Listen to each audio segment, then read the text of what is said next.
welcome to another video. As you can see, I have on my Spirit hood. Actually, it's not actually a Spirit hood from the actual company that makes Spirit hoods. This is a bootleg because I am poor and I do not have enough money to buy those real Spirit hoods. I think they're like $130 or $40. This was made like $20. So yeah. So this video is going to be basically talking about being a furry ? And being gay.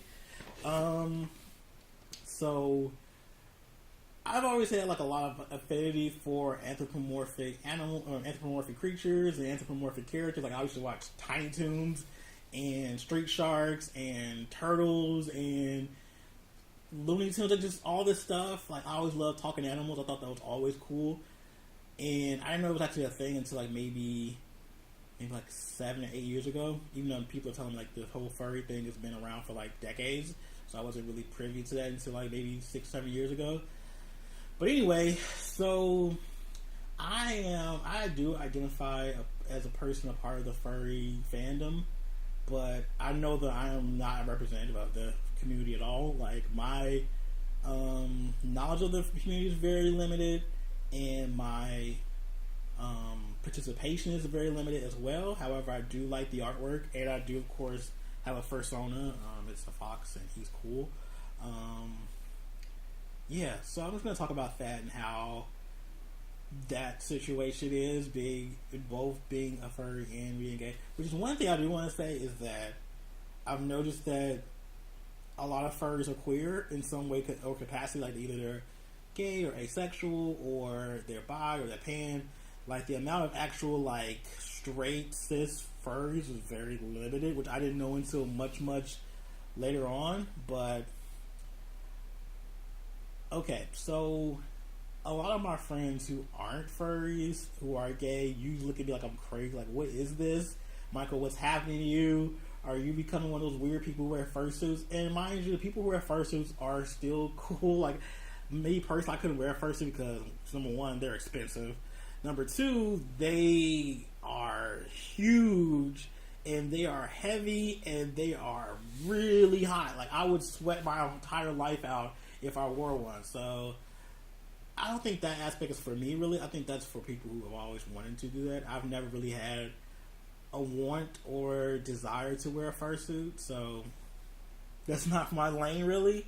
And there's nothing wrong with that. Like, my lane in furry fandom is very low. It's like right in like the beginning stage. Like I'm not really into like the furry porn, which is YIF. I'm not into that really. So yeah, but I still like being a part of the community in some capacity. I know I'm very much so not a like traditional member of, like I'm not like out here with a cartoon avatar on my social media, because I just like having my face there. So that's just me. Like I'm not judging anybody for doing that. If you want to have like your fursona be your avatar for everything, do it. It's on you. I mean, you probably pay good money for that avatar anyway, so I say definitely use it for everything.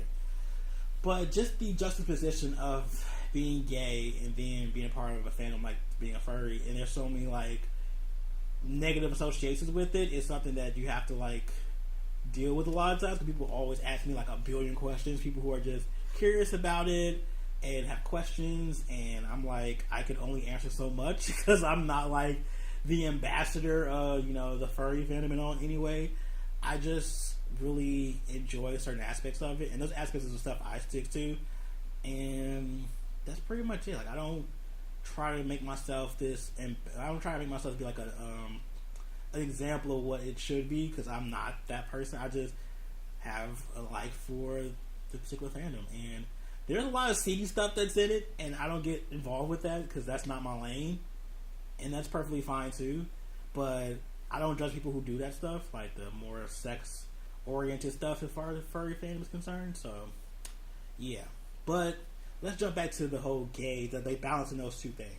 So, gay men, unfortunately, are some of the most judgmental people that could ever live in this face of this earth when it comes to like things outside of the scope of what's gay. So the furry fandom appears to be something that is kind of a fetish kink thing for them when they see it. Like they immediately attach the sexual aspects of it before the aspects of like the art and all that other stuff to it. So you always get a weird look from people like, what's that? What's a furry? And then they automatically go to like, really bad examples of, like, I think there was an episode of, like, I think it was CSI or what was it? One of those crime TV shows everybody likes. Like, it had an episode about furries, and that became like the example for furries. I'm like, oh god, that's terrible.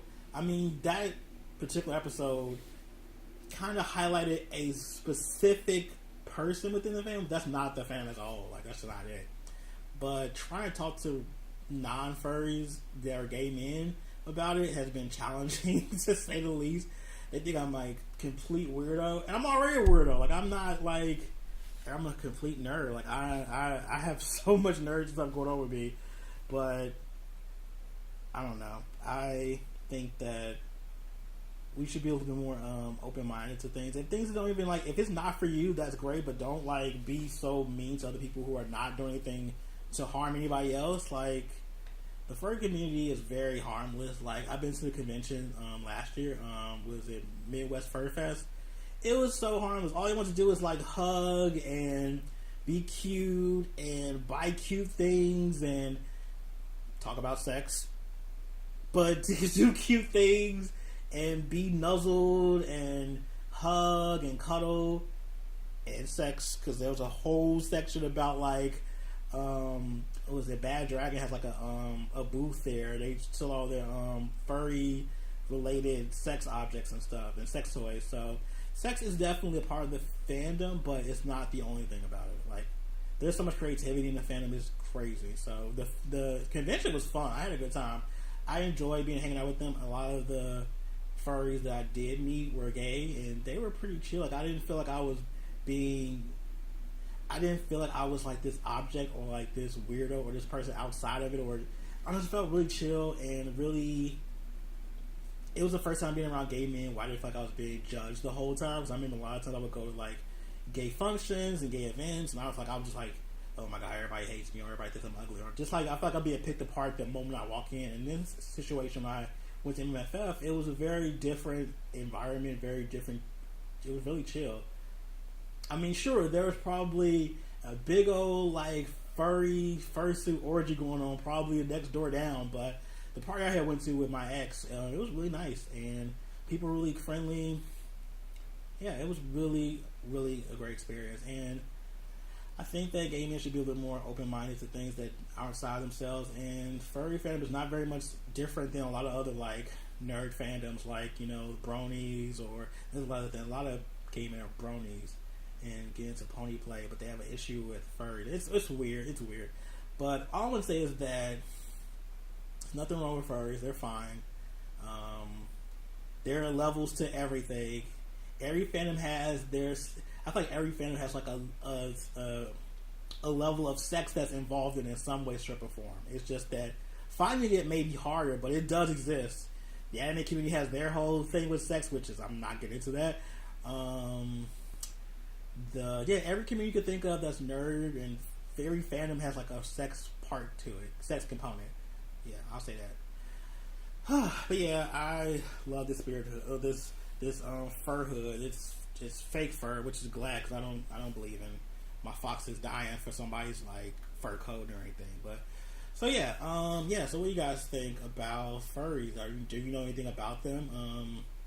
Hopefully this video was really informative for you if you've never even heard of furry. But yeah, there's a lot of furries that are gay that exist, who are ashamed to even say that they even want to be a part of it because of the connotations involved in it and the way the media has portrayed them. So I don't want to say they're everywhere. You may be a friend to a furry, you might not even know it. So yeah, thanks for watching. Please share this video with people you know, and hopefully you learned something today. And yeah, I will see you next video.